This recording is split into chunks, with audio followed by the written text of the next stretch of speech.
Okay, let's have a quick look at what happens when we print or export from InDesign instead. So what I'm going to do is create a new document, and let's try that again. Create a new document. I'll go for an A1.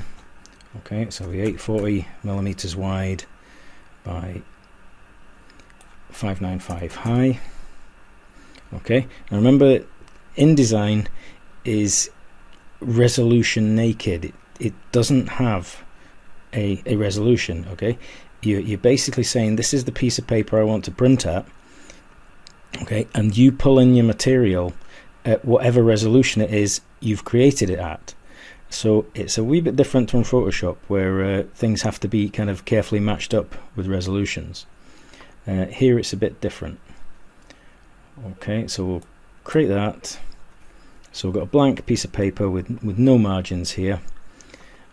Okay, and what I'll do is I'll place the 300 dpi A1 on top of this A1. Okay, so File, Place, and let's look for the A1. So it would be Photoshop A1 graphic 300 dpi. Okay, so remember that's got all the layers in it. That's got 17 layers in.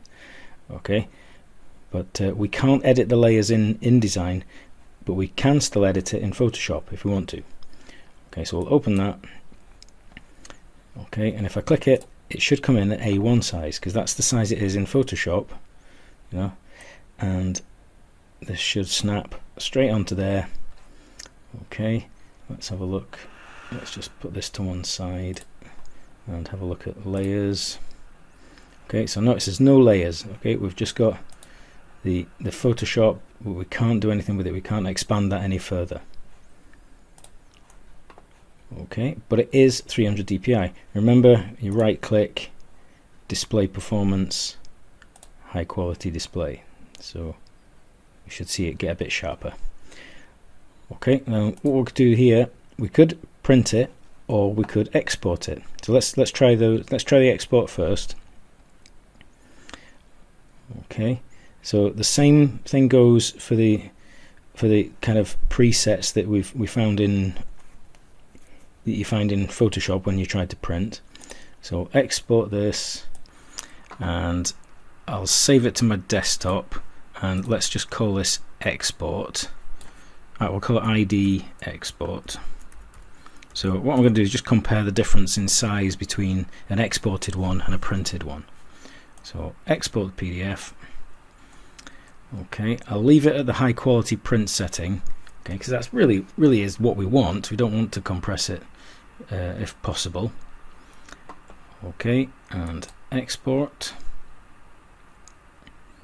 Okay, give it a few seconds to process. Okay, so that's given us our ID export PDF. Okay, and let's print this instead and just see if there's any difference. Just want to see if there's any difference between the file sizes. Okay, so I need to choose Adobe PDF again. Okay, and that's what we want there. Paper size is too small. We want A1 landscape. It's kind of showing it rotated there, but I think I better go with this one. It's saying width, but it's rotating. Okay, it looks a bit strange doing it that way, but anyway, let's go with it. Print that.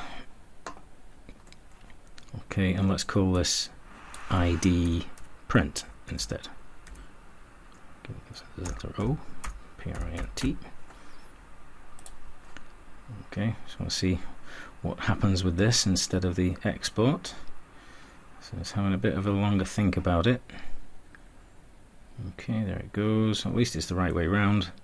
Okay, so we've got two files, and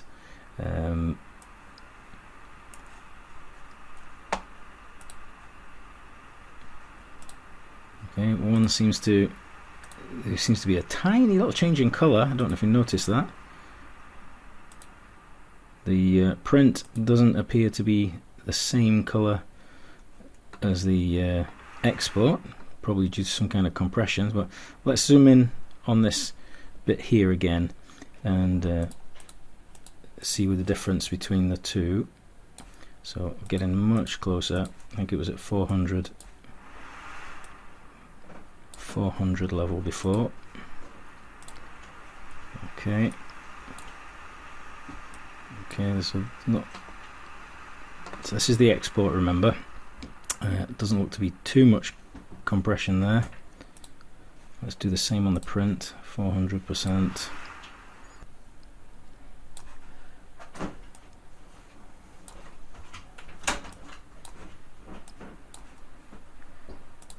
Yeah, a lot more compression, so I'm expecting the file size on that one to be a fair bit smaller.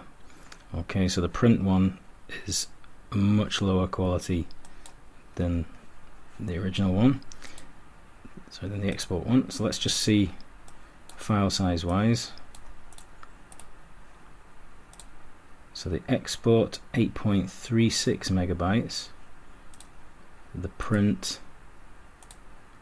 3.79. so you know that 50% file size is making a big difference to the quality, so probably not really worth doing that. I think the export is probably the one to go for. Okay, just the last thing to remember, you know, because we're working from we're linking to the Photoshop file. Okay, if we make a change to the file, okay, and then save that, okay, it's a fairly big file, so it's taking a bit of time to save. So okay, so we're saving the Photoshop file at the moment. Okay, if we go back to InDesign, okay, it shows up now that it's been modified, and if we highlight the file and update the link, we should see the word test appear right the way across. Okay, so that, you know, that is one advantage of using InDesign, that you can still kind of edit the Photoshop files and just relink them.